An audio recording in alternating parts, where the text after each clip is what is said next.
বেশি দোয়া করবেন, আল্লাহুম্মা ইয়া মুকাল্লিবাল কুলুব, হে আল্লাহ অন্তর উলটপালটকারী, পরিবর্তনকারী, সাব্বিত কলবি আলা দীনিক, আপনি আমার হৃদয়কে আপনার দ্বীনের মধ্যে গেড়ে দিন।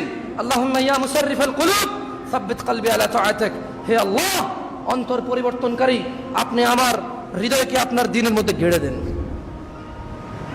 এই দোয়া করবেন। আপনি কেন অন্যায় করেন?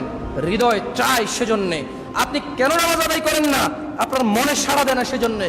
কিন্তু যখন পৃথিবীর প্রতিপালক, যার কাছে মানুষের প্রত্যাবর্তন, যার কাছে মানুষের ফিরে যাওয়া, যার কাছে মানুষের রিটার্ন, যিনি মানুষের হিসাব রক্ষককারী, মানুষকে জান্নাত এবং জাহান্নামে নিক্ষেপকারী, মানুষের অন্নদাতা, মানুষের সুস্থতা দাতা, যে পৃথিবীর প্রতিপালক, মানুষের স্রষ্টা, মানুষের দ্রষ্টা, মানুষের জন্য যিনি ন্যায় বিচারকারী, মানুষের অন্যায় অপদস্থতা যিনি সেদিন শোধ করে দেবেন,